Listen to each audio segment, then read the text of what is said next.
नमस्कार, मी पूजा. आरोग्यम धनसंपदामध्ये आपल्या सगळ्यांचं स्वागत. आज आपण मणक्यांचे विकार आणि मॅन्युअल थेरपी याविषयी माहिती घेणार आहोत आणि मार्गदर्शन करणार आहेत डॉक्टर विराज भंडारी. डॉक्टरांचं सगळ्यात आधी आपल्या कार्यक्रमामध्ये स्वागत करूया. डॉक्टर, सगळ्यात आधी आमच्या कार्यक्रमामध्ये आपलं मनपूर्वक स्वागत. नमस्कार.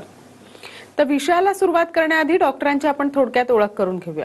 डॉक्टर विराज भंडारी हे Ayurveda, chiropractic, osteopathic, method of manual therapy, spine adjustment, structural integration, marma therapy, visceral manipulation, organ balancing, neuromeningeal manipulation याचं परदेशात प्रशिक्षण त्यांनी घेतलेलं आहे. या सर्व पॅथी एकत्र करून उपचार करणारे आधुनिक युगातील आधुनिक डॉक्टर म्हणून ते ओळखले जातात. केरळापासून महाराष्ट्रातील हाडवैद्य ते Poland, Germany, Europe, America, China, England, Australia या ठिकाणी मणक्यांच्या विकारांची आधुनिक उपचार पद्धती याचं सुद्धा प्रशिक्षण डॉक्टरांनी घेतलेलं आहे. डॉक्टरांनी परदेशात संशोधन, evidence based practice of spine अशा तज्ज्ञ डॉक्टरांसोबत काम केलेलं आहे. विशेष करून मणक्यांचे सर्व आजार, disc bulge, degenerative spine, cervical pain, lumbar pain, herniated disc, slip disc, 10 मिनिटांपेक्षा चालता न येणे, पाय जड होणे, बधीर होणे, मुंग्या येणे, चक्कर येणे यासारख्या आजारांवर त्यांनी परदेशातील व प्राचीन भारतातील उपचार पद्धतीचा संगम सुद्धा केलाय. डॉक्टर भंडारी स्पाइन टेक्निकमुळे 20,000 पेक्षा जास्त मणक्यांच्या विकारांच्या रुग्णांचे उपचार, ऑपरेशन वाचवण्यात त्यांना आतापर्यंत यश सुद्धा आलेलं आहे. डॉक्टर भंडारींचं वैशिष्ट्य म्हणजे अचूक निदान व योग्य उपचार.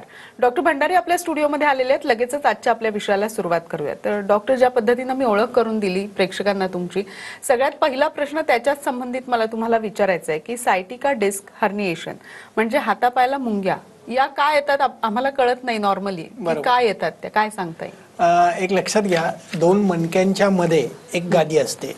दोन मणक्यांच्या मध्ये एक गादी असते आणि ती गादी ज्यावेळेस बाहेर येते पेशंटची झटका बसल्यामुळे, काही कारणास्तव आपण एक फास्ट मुवमेंट करतो, फास्ट ॲक्शन करतो आणि त्या फास्ट ॲक्शन केल्यामुळे गादी ही अशा प्रकारे उजव्या साईडनी किंवा डाव्या साईडनी बाहेर येते. जेव्हा ती नसांना चिकटते त्यावेळेस पेशंटला मुंग्या यायला लागतात.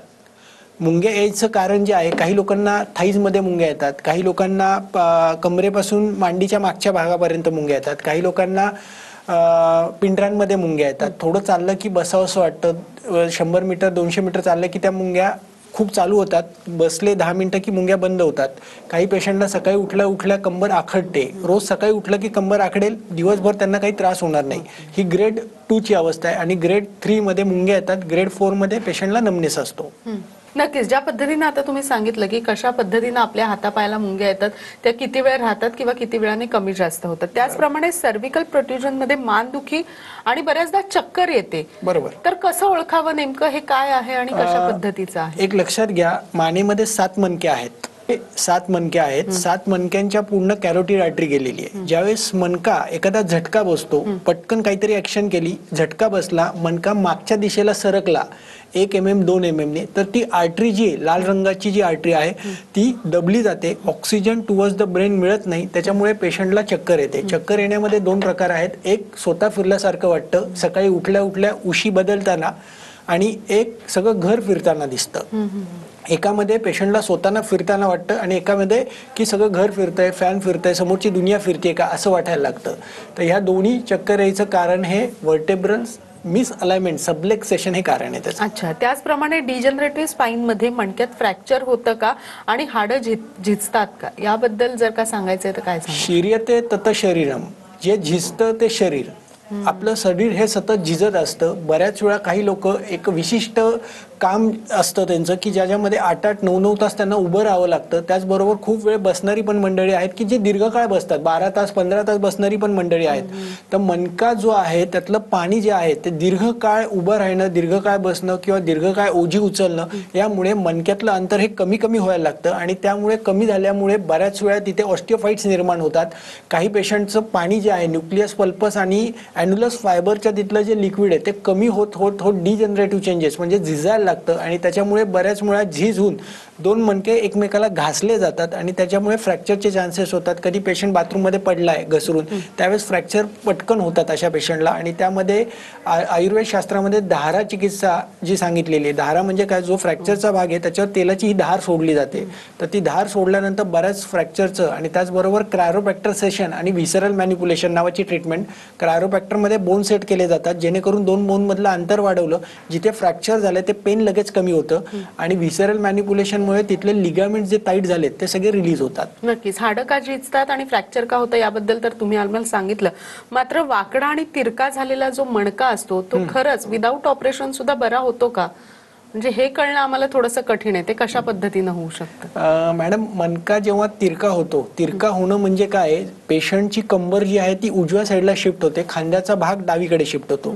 काही पेशंटमध्ये कंबर डावीकडे शिफ्ट होते, खांदा उजवीकडे शिफ्ट होतो. हे होण्याचं कारण ऑटोनॉमस नर्वस सिस्टीम जी आहे, ज्यावेळेस गादी फाटून बाहेर येते ॲन्युलस फायबरच्या टोकावरती येते, फर्स्ट ग्रेडला येते, त्यावेळेस पेशंटला सकाळी उठल्या उठल्या कंबर कडक वाटते. सेकंड स्टेजमध्ये गादी बाहेर आल्यानंतर ती गादी अजून बाहेर पडू नये म्हणून निसर्गतः कंबर पूर्ण स्टीफ होऊन जाते. एक लक्षात घ्या, ते नॅचरल सिम्पटम आहे. कंबर तिरकं होणं किंवा मणका वाकडा होणं हे नॅचरल सिम्पटम आहे. त्याच्यामध्ये जोपर्यंत गादी आत जाणार नाही तोपर्यंत तो मणका सरळ होत नाही. यासाठी आम्ही डॉक्टर भंडारी स्पाईन टेक्निक नावाची एक ट्रीटमेंट डेव्हलप केली आहे. त्याच्यामध्ये 15 ते 20 प्रकारचे उपचार केले जातात. महिन्यातनं एक दिवस पेशंटला बोलवलं जातं, 3 तासाची ट्रीटमेंट दिली जाते. त्याच्यामध्ये organ balance, muscle balance, soft tissue balance, deep tissue balance, जे पोश्चर मिसअलाइन झाले, मणके तिरके झालेले आहेत, त्याला परत रिअलाइन केलं जातं. 2 मणक्यातलं अंतर वाढवलं जातं आणि गादी नक्कीच आत जाते आणि ऑपरेशन 100% टळतं पेशंट. टळतं. नक्कीच. त्याचप्रमाणे एक्सरे आणि एमआरआय मध्ये काय फरक आहे? जे एक्सरे मध्ये समजत नाही ते खरंच एमआरआय मध्ये सगळ्या गोष्टी उलगडतात का? याबद्दल काय सांगा? एक लक्षात घ्या, दोन्ही टेक्निक्स किंवा दोन्ही तपासण्या मणक्यासाठी केल्या जातात. त्याच्यामध्ये एक्सरे जे आहेत त्याच्यामध्ये बोनची अलाइनमेंट समजते, बोन पुढे गेलाय, मागे गेलाय, वर खाली गेलेला आहे. त्याचबरोबर एमआरआय मध्ये गादी किती प्रमाणात बाहेर आली हे समजतं. एक्सरे मध्ये ऑब्च्युरेटर फोरामेनचे डायमीटर किती आहे, सॅक्रोइलियक जॉईंट मधला डायमीटर किती आहे हे समजतं. व्हर्टेब्रल सेगमेंट कुठे शिफ्ट आहेत हे एक्सरे मध्ये समजतं. पाण्याची गादी किती प्रमाणात बाहेर आली आहे, कुठला लायपोमा किंवा लिजन तिथे आहेत का, कॅन्सर सारख्या गाठी कुठे आहेत का, हे एमआरआय मध्ये बघायला मिळतं. त्याचबरोबर हे नर्वोस्कोप नावाचं मशीन आहे, ते मानेपासून कमरेपर्यंत आपण पेशंटला लावतो. ऍक्च्युअल आत्ता टेम्परेचर किती आहे मणक्यामध्ये, नर्वचं टेम्परेचर किती आहे, ॲक्यूट त्रास आहे, क्रोनिक त्रास आहे, किती प्रमाणात त्याचा त्रास आहे, हे सगळं या मशीनने समजतं. अच्छा, नक्कीच. बऱ्याच पेशंटनी तुमच्याकडनं आतापर्यंत उपचार घेऊन शस्त्रक्रिया सुद्धा टाळलेली आहेत. अशा काही पेशंटच्या प्रतिक्रिया आपल्यापर्यंत आलेल्या आहेत. नेमकं त्यांचं काय म्हणणं आहे आपण ऐकूया. नमस्कार, मी प्रीती मुथियान, राहणार अहमदनगरचे आहे. मला सर्व्हायकल आणि स्पॉन्डिलायटिस या दोन्ही गोष्टींचा आणि लंबर ह्या सगळ्या गोष्टींचा भयंकर त्रास होत होता. 12 वर्षाआधी हा त्रास मला चालू झाला तेव्हा मी वेगवेगळ्या फिजिओथेरपीज वगैरे घेतल्या.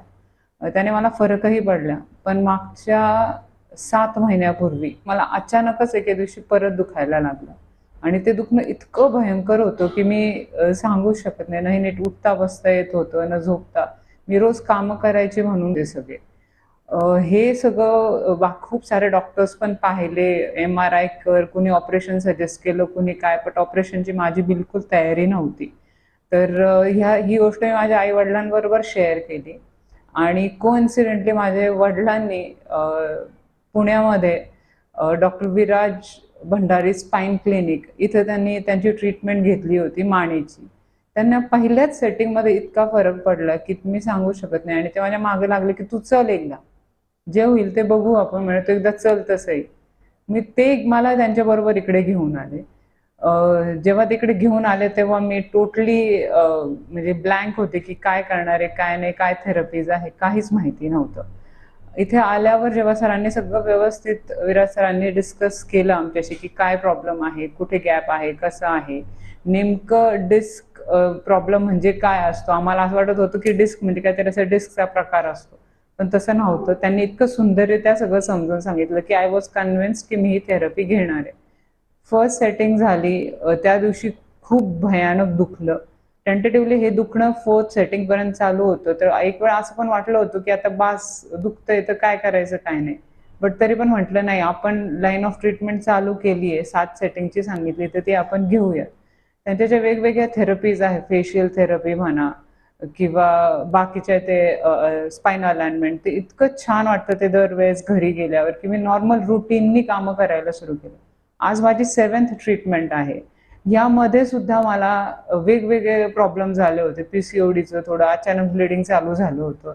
सरांना मी जेव्हाही फोन केला, माझे जेव्हाही कुठले छोटे मोठे दुखणे सांगितले, मला हे आवर्जून सांगायचे की त्यांनी मला कधीही असं की आम्हाला माहिती नाही काय नाही ते तुमचं प्रॉब्लेम आहे बघा असं नाही. म्हणजे माझी फिजिकल पासून तर मेंटल स्टेट सुद्धा त्यांनी खूप रित्या मला एक इमोशनल टच जो म्हणतो तो सगळा एकदम छान रित्या दिला. आणि आज 7 सिटिंगला मला हे अगदी हसत सांगावं असं वाटतं की मी जो त्रास तेव्हा सहन केला होता तो एकदम गायब झालेला आहे. It's just like a magic. तर मी हे सगळ्यांना सजेस्ट करेल की तुम्ही कुठलंही ऑपरेशन असो किंवा कुठलीही स्पाइन ट्रीटमेंट घ्यायचे कुठे जायच्या आधी सरांच्या क्लिनिकला एकदा नक्की व्हिजिट करून जा.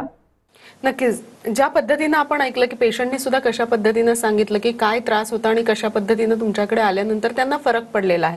पुढचा प्रश्न असा विचारायचा आहे की इपिड्युरल इंजेक्शन, मणक्यात इंजेक्शन घेतल्यानंतर सुद्धा बरेच रुग्ण क्लिनिकमध्ये येतात. बरोबर. युट्यूबमध्ये अशा आम्ही सगळ्या गोष्टी ऐकलेल्या आहेत. तर काय खरं आहे काय खोटं आहे या कार्यक्रमाच्या माध्यमातून तुम्ही काय सांगू शकता प्रेक्षकांना? एक लक्षात घ्या, इपिड्युरल इंजेक्शन म्हणजे काय तर बेसिकली मणक्यातनं ज्या बाजूने गादी बाहेर आली L4 राईट साइड मधनं जर गादी डिस हर्निएशन आहे किंवा पोट्रुजन आहे किंवा बल्जिंग आहे त्या ठिकाणी आज ऑर्थोपेडिक सर्जन्स हे इपिड्युरल इंजेक्शन, बुटाडिन नावाचे इंजेक्शन किंवा वेगवेगळे स्टिरॉइड, मसल रिलॅक्संट, ती गादी सुकणारी औषधं तिथे दिली जातात. आणि ती बऱ्याच वेळा काही पेशंटच्या गाद्या हे 3-4 ठिकाणांनी बाहेर आलेल्या असतात. तर इंजेक्शन घेतल्यानंतर तिथली गादी सुकेल, पण जो रूट कॉज आहे की गादी बाहेर येण्याचा रूट कॉज की जिथे 2 मणक्यातलं अंतर हे कमी झालंय ते इंजेक्शननी वाढत नाही. आज आपण मॅन्युअल थेरपी ज्या देतो त्याच्यामध्ये 2 मणक्यातलं अंतर वाढवतो, जे ऑर्गन मिसअलाइन झालेत प्रायमरी फॉल्ट शोधून काढतो आणि प्रायमरी फॉल्ट वरती पहिली ट्रीटमेंट दिली जाते. कधी कधी पेशंटच्या डोक्यावरती आम्ही हात ठेवतो आणि चेक करतो की नक्की पेशंटचा प्रॉब्लेम हा न्यूरोमेनेंजियल आहे का, ब्रेनशी रिलेटेड आहे का, तिथलं फ्लुइड कमी जास्त झालं आहे का. त्याचबरोबर व्हिसरल ऑर्गन म्हणजे लिव्हर, किडनी, पॅनक्रियास, स्प्लीन ते कुठेतरी मिसअलाइन झालेत का, तिथल्या कुठेतरी तिथे गाठी झाल्यात का. त्याचबरोबर पाठीमागे सॅक्रल प्लेक्सेसमध्ये कुठे कुठे नर्वचं पिंचिंग झालंय का, फायब्रोसिस झालंय का, मणके पुढे मागे गेलेत का, हे सगळं डायग्नोज करणं, ॲक्युरेट निदान करणं आणि मग कस्टमाइज जर ट्रीटमेंट दिली तर नक्कीच पेशंट बरा होतो. नक्कीच. त्याचप्रमाणे लॅमिनेक्टॉमी व भंडारी स्पाइन टेक्निक यामध्ये नेमक्या काय फरक आहे त्याबद्दल आम्हाला जाणून घ्यायला कार्यक्रमाच्या माध्यमातून नक्कीच आवडेल. लॅमिनेक्टॉमी म्हणजे लेप्रोस्कोपिक सर्जरी केली जाते. जी डिस्क बाहेर आली आहे त्या डिस्कला डॉक्टर लोक कट करतात. पण डॉक्टर भंडारी स्पाइन टेक्निकमध्ये आपण साधारण एक 9 ते 12 महिने ट्रीटमेंट पेशंटला देतो. महिन्यातनं 1 दिवस पेशंटला यावं लागतं. 3 तासाची ट्रीटमेंट असते. त्याच्यामध्ये आपण muscle balance, bone balance, posture correction, कसं उठायचंय, कसं चालायचंय, कसं बसायचंय, आपण पेशंटला झालेला त्रास म्हणजे जी गादी बाहेर आली, नसा दबलेल्या आहेत, मुंग्या येतात, पाय जड होतोय, बधीर होतोय, पेशंटला 2 मिनिटापेक्षा चालता येत नाही, अशा कंडिशनमध्ये एक विशिष्ट थेरपी कस्टमाइज देतो ज्याच्यामध्ये ॲक्युरेट पहिलं निदान केलं जातं. मग त्याच्यानुसार कस्टमाइज ट्रीटमेंट ठरवली जाते की नक्की पेशंटचा त्रास कुठल्या फॅक्टरमुळे जास्त आहे, प्रायमरी फॉल्ट काय आहे, सेकंडरी फॉल्ट काय आहे आणि थर्ड फॉल्ट काय, त्याच्यानुसार ट्रीट होते. आणि पेशंटचा जो गोल आहे, ट्रीटमेंट देण्याचा गोल आहे की पहिली डिस्क आत जाणे, दुसरा गोल आहे परत हा त्रास झाला नाही पाहिजे, आणि तिसरा गोल आहे त्याचं क्वालिटी ऑफ लाईफ सुधारलं पाहिजे. नक्कीच. योग्य निदान आणि योग्य उपचार ही तर तुमची खासियत आहेच डॉक्टर. त्याचप्रमाणे मला असं विचारायचं आहे, बऱ्याच स्त्रियांना पिरियड्समध्ये असं होतं की पोट दुखतं, कंबर दुखते, मग हे सुद्धा पूर्णपणे म्हणजे खरं तर हा खूप मोठा त्रास आहे स्त्रियांसाठीचा, हा सुद्धा पूर्णपणे बरा होतो तुमच्याकडे आल्यानंतर? मॅडम हे नक्कीच कमी होतं. वातच प्रदर आयुर्वेद शास्त्राने सांगितलं की जिथे 2 किंवा 3च दिवस अंगावरनं जातं, अंगावरनं जाण्याचं प्रमाण त्या स्त्रियांचं बरंच कमी असतं. त्याच्यामुळे बऱ्याच वेळा त्यांना पोटात क्रॅम्प्स येणं, पाठ दुखणं, कंबर अवघडणं, याच्यामध्ये ज्यावेळेस ते ॲक्यूट कंडिशनला असेल, ज्या पिरियडच्या काळामधलं जे दुखणं आहे त्यावेळेस ज्येष्ठमधाचं चूर्ण आणि सैंधव मीठ दिवसभरात 4 ते 5 वेळा पावपाव चमचा घेतलं तर नक्कीच ती पाठदुखी कमी होते, लगेच ॲक्यूट पेन कमी होतं. त्याचबरोबर दशमूलारिष्टसारखं एखादं औषध 3 महिने जर घेतलं पेशंटनी, 3-3 चमचे जेवणानंतर वैद्यकीय सल्ल्याने ते औषधं घ्या, नक्कीच ते क्रॅम्प्स येणं, पाठ दुखणं ही कमी होते. त्याबरोबर नक्की मणक्याचा आजार आहे का आणि पिरियडचा आजार आहे का हे निदान करणं तिथे खूप गरजेचं आहे. नक्कीच. मला वाटतं आपल्याला या विषयावर अजून बोलायचंय डॉक्टर, मात्र इथे एका छोट्याशा विश्रांतीची वेळ झाली आहे. लगेचच भेटूया. तुम्ही कुठेही जाऊ नका, पाहत राहा आरोग्यम धनसंपदा.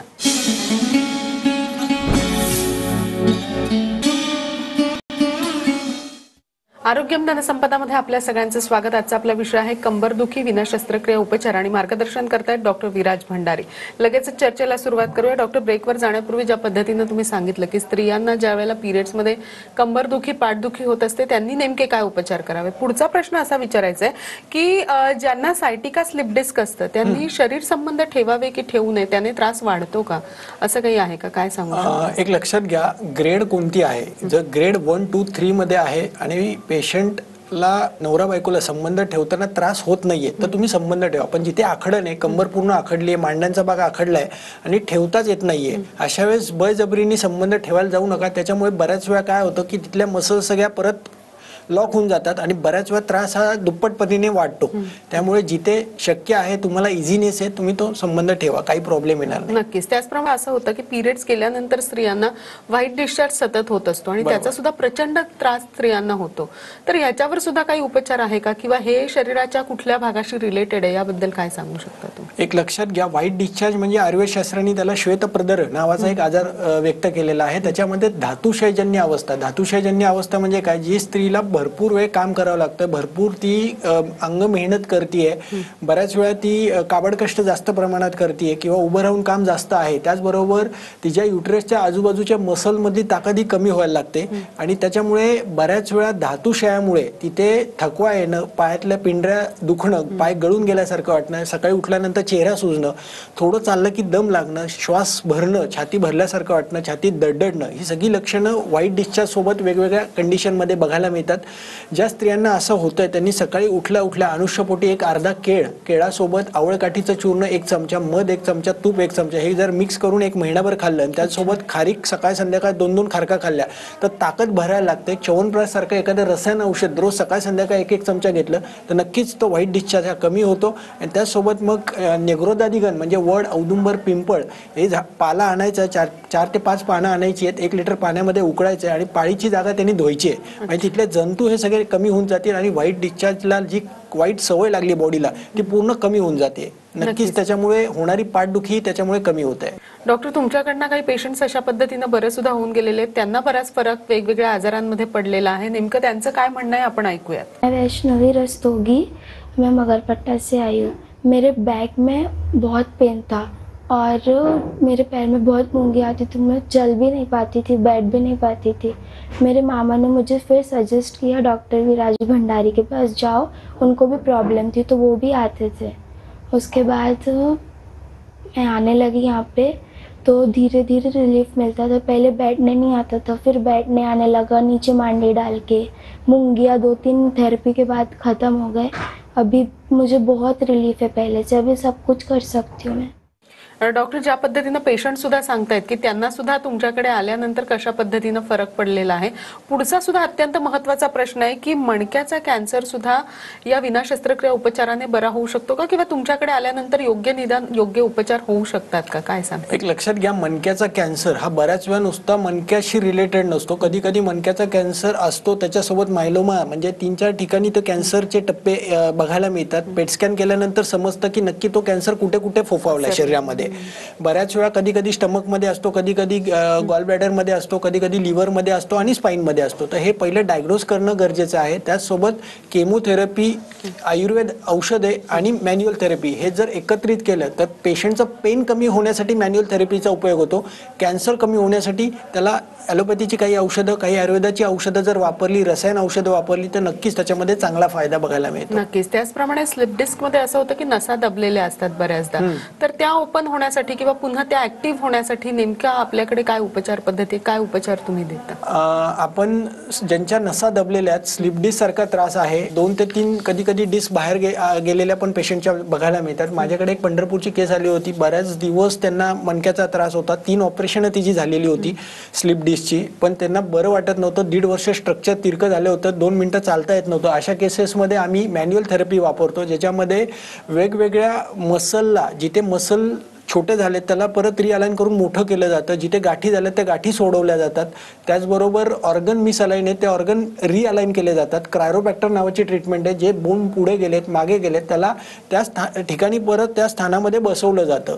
त्याचबरोबर आयुर्वेदाची औषधं आणि योग उपचार यामध्ये खूप महत्वाचा आहे. योग उपचारामुळे पेशंटची मसलची स्ट्रेंथ वाढते. त्यासोबत मसल एनर्जी टेक्निक, फ्रँकलिंग मेथड आणि BS मुवमेंट नावाचे एक्सरसाइज पॅटर्न जे आहेत त्या एक्सरसाइज पॅटर्नमुळे मसलची ताकद वाढते आणि एक सुंदर प्रकारे पेशंटचं मन शरीर हे सगळं प्रसन्न होतं आणि त्याच्यामुळे आतमधल्या सगळ्यात ज्या नसा चोकअप झाल्यात त्या तर नक्कीच बऱ्या होतात आणि पेशंट एक आनंद आयुष्य जगायला परत सुरुवात करतो. एक लक्षात घ्या, मना करारे प्रसन्न सर्व सिद्धीचे हे कारण. मन जर प्रसन्न नसेल, मनात सतत चिंता आहेत, विचार आहेत, एक सतत आपण डोक्यात साठवण्याची सवय लागली की मग आजाराची निर्मिती व्हायला लागते. बरोबर. मग सगळ्यांनी पहिलं एक आहे की कुठलाही मणक्याचा आजार झालाय, तुम्हाला ऑपरेशन सांगितलंय, अजिबात घाबरून जायचं नाहीये. एक लक्षात घ्या, जर इंटिग्रेटेड थेरपी तुम्ही केली, मॅन्युअल थेरपी जर केल्या आणि त्यासोबत आयुर्वेद आणि योग उपचार केले तर नक्कीच तुम्ही हे 100% बरे होणार आहात. नक्कीच. बऱ्याचदा असं होतं ना डॉक्टर की रात्री झोप आपल्याला झाल्यासारखी वाटते मात्र ती शरीराला झाल्यासारखी वाटत नाही. बरोबर. मग रात्री झोप पूर्ण न होणे हे सुद्धा पाठदुखी कंबरदुखीचं एक लक्षण किंवा पुढे जाऊन जास्त त्रास एक याचं लक्षण लक्षात असू घ्या, शकतं. झोप न येणं, झोप लागणं पण झोप पूर्ण न होणं, झोप येतच नाहीये, दोन अवस्था आहेत. एकामध्ये काय होतं की झोप लागते, 2-3 तास झोपल्यानंतर लघवीला उठावं लागतं किंवा विचार यायला लागतात आणि माणूस खडबडून जागा होतो किंवा दुष्ट स्वप्न पडतात किंवा इतर प्रकारची स्वप्न पडतात आणि काही लोकांना 2 वाजले, 3 वाजले, 4 वाजले तरी झोप लागत नाही. मग अशा कंडिशनमध्ये, दोन्ही कंडिशनमध्ये झोप पुरेशी न झाल्यामुळे मसलमध्ये एक प्रकारचा विषमज्वर येतो. विषमज्वर म्हणजे काय, सगळं अंग दुखायला लागतं, भूक लागत नाही, जांभळ्या दिवसभर येतात, परत दुसरा दिवस रिपीट तेच कंडिशन त्या पेशंटमध्ये बघायला मिळते. तर विषम ज्वराची औषधं घेणं, झोप येण्यासाठी पिंपळाच्या पानावरती तूप साखर भात सकाळी खाणं, डोक्याच्या शेजारी वांगी ठेवणं जेणेकरून त्या वासाने, वांग्याच्या वासाने बऱ्याच वेळा काही पेशंटला झोप यायला लागते. तर ह्या अशा काही शिरोधारासारखी ट्रीटमेंट तुम्ही जवळच्या वैद्यांकडनं केली तर नक्कीच झोप यायला लागते आणि त्यामुळे होणारं मसल पेन, त्यामुळे होणारी कंबरदुखी नक्कीच आटोक्यात येते. नक्कीच. डॉक्टर, आज तुम्ही इथे आलात आणि खरं तर कंबरदुखीवर विना शस्त्रक्रिया उपचार कशी केली जाते त्याबद्दल इतकं छान मार्गदर्शन आमच्या प्रेक्षकांना केलं त्याबद्दल आपले मनपूर्वक आभार. धन्यवाद.